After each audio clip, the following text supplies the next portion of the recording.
Sleep is near. You feel it hovering, like a feather at the edge of breath. Not heavy, not forceful, just waiting, like a page that longs to be turned. Let go of the day now, let it melt away, like ink disappearing in soft rain. There is nothing to hold on to, nothing to finish.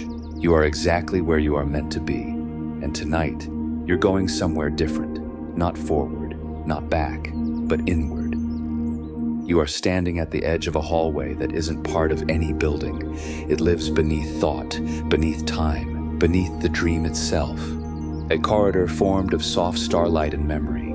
The floor is velvet, the walls shimmer with faint symbols, glowing gently, changing as you breathe. And ahead of you, a single door. It is tall, curved at the top, and carved from ancient living wood that pulses softly, as if it too is dreaming. Callias stands beside it, his eyes full of gentle excitement. You've walked through time, he says, and through reflection. But now, we enter the library. Eudoxus appears beside him, his voice like a warm blanket. Not a library of knowledge, but of truth, the kind only the soul keeps safe. You step forward, and when your hand touches the door, it recognizes you. It does not ask who you are, it already knows. It opens without a sound, and you step inside. The air changes. It becomes slower, thicker with presence, not heavy but whole. The room before you stretches farther than the eye can see. Shelves upon shelves, endless and glowing, spiraling upward and outward into darkness lit by stars.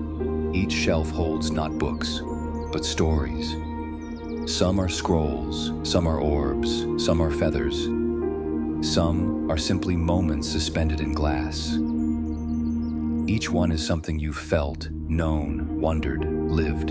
You take a deep breath, and the scent fills you. Something like cedar, like rain, like home. Callias leads you down a wide aisle, and you realize you are not here to study. You are here to remember. Eudoxus stops at one of the shelves and takes down a glowing orb the color of early morning. He hands it to you. Do you recognize it? He asks. You hold it gently. Inside you see a moment, faint at first, then clearer. You were younger, alone, listening to the rain, and something in that silence taught you more than words ever could. A quiet truth. You may not remember it clearly in waking life, but your soul has kept it here, safe. Callias lifts a scroll from a nearby shelf. He unrolls it. Instead of words, it contains sound.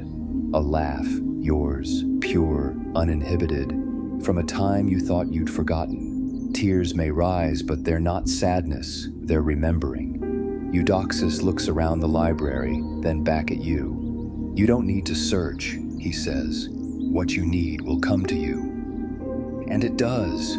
From the far end of the aisle, a book floats gently toward you. Its cover is wrapped in soft fabric, stitched with light. It opens without touch. Inside you don't find words, you find images. A dream you once had, a wish you buried, a truth you whispered once in the dark, and then forgot. It is all here, not gone, not lost, just waiting for you to be ready. Callias sits cross-legged on the soft floor, Eudoxus beside him. You join them, and for a while, you say nothing. You just listen. To the room, to your breath, to the quiet song the soul sings when we finally stop asking questions. The library of the soul does not rush, it does not judge, it does not teach. It simply reminds you of who you are when nothing else remains. And tonight, you will fall asleep here, wrapped in stories you've lived and truths you are still becoming. Let your breath slow now. Let your eyes grow heavy. You're not reading anymore. You're remembering. And soon, you'll be dreaming. You remain in the library, seated between the philosophers, held by a silence so deep it feels like a warm cocoon. Around you, the endless shelves hum softly, each one alive with memory, with meaning, with you. Callias rises first.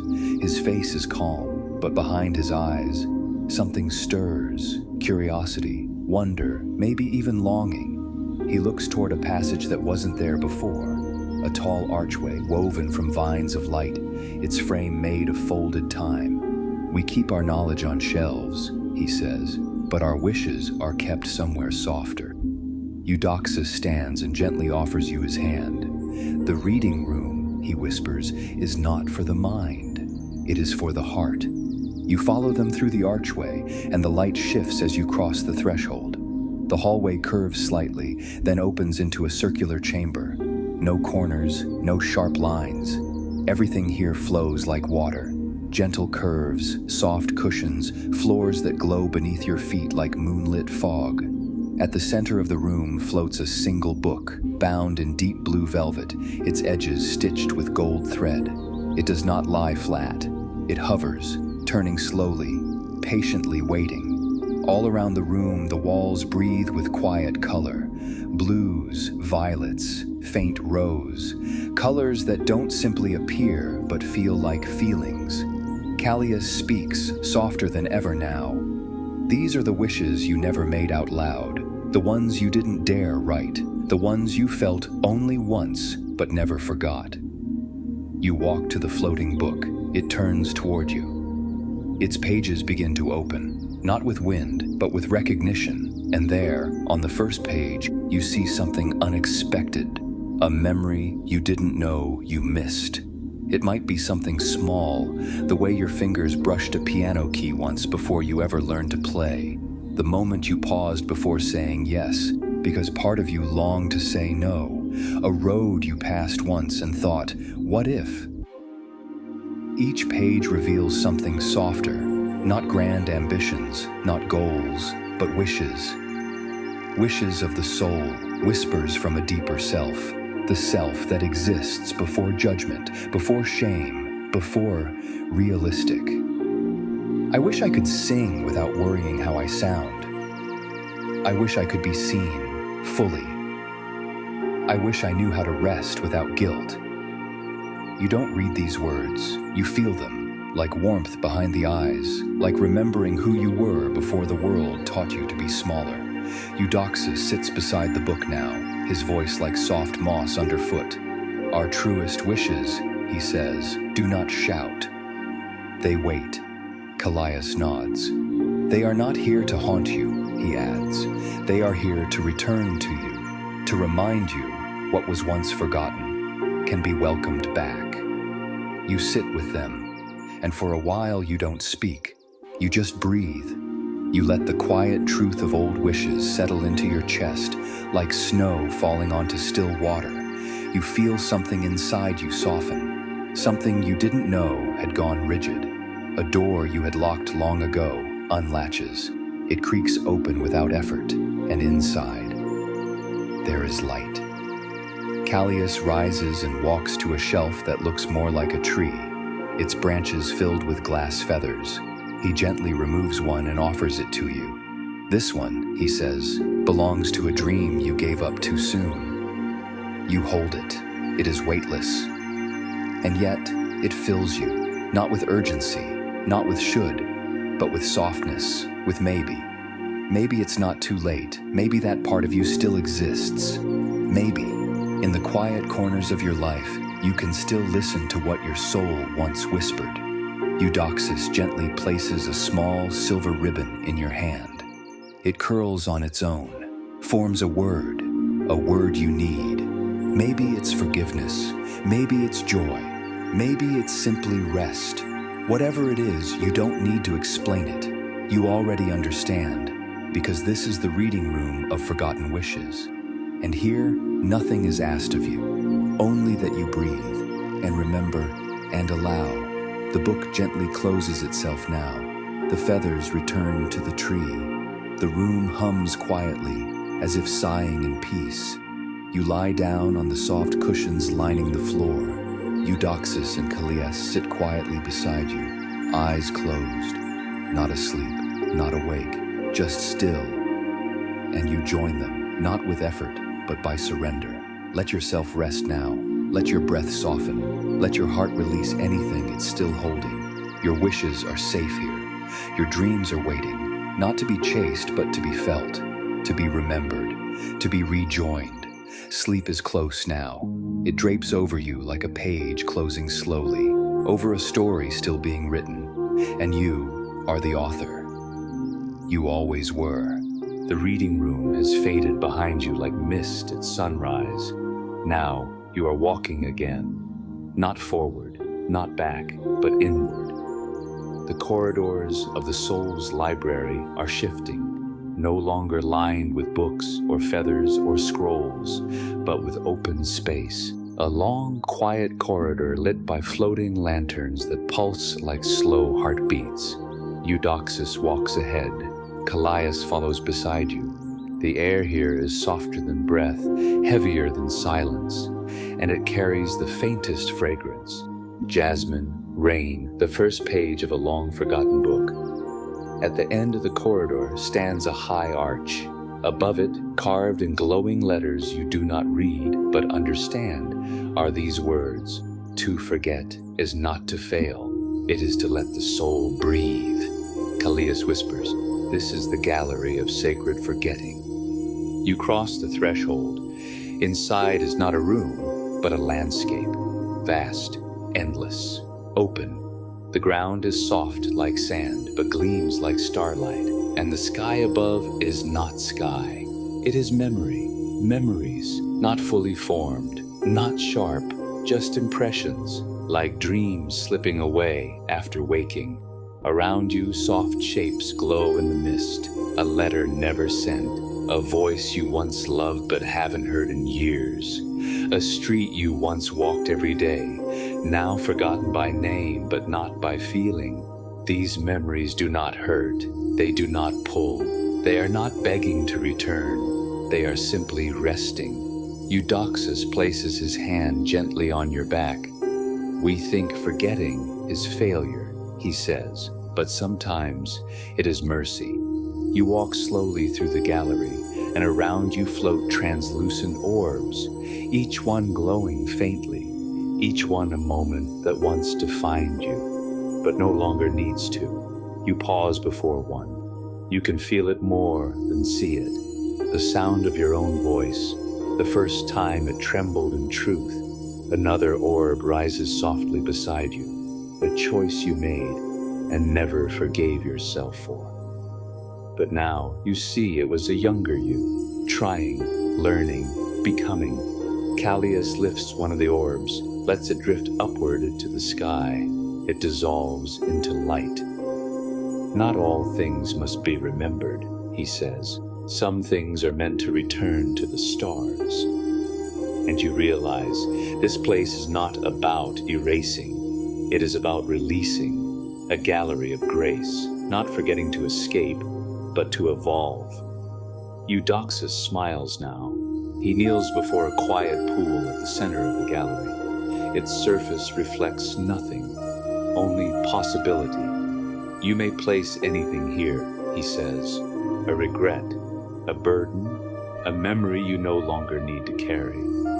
You close your eyes, and gently you let go of something, a thought you've held too tightly, a moment you've replayed too many times, a name, a weight, a wound. You don't even have to name it. You simply let it float like a leaf falling from a tree into the still, silver water. It makes no sound. It causes no ripple. It simply becomes light. You feel lighter too. Not because you've lost something, but because you've made space. Callias places a hand over your heart. "You have not forgotten," he says. "You have made room for something new." Eudoxus looks up at the glowing sky. "There are stars made of memory," he says, "and others made of forgetting. Both light the way." You sit quietly beside them now in the stillness, in the hush after release, and your breath feels different, deeper, wider, like the air itself has more kindness in it. You are not empty, you are not broken, you are becoming. And this is what sacred forgetting is. A clearing of the path, a softening of the load, A whisper that says, you do not need to carry everything to still be whole. You rest in this truth now.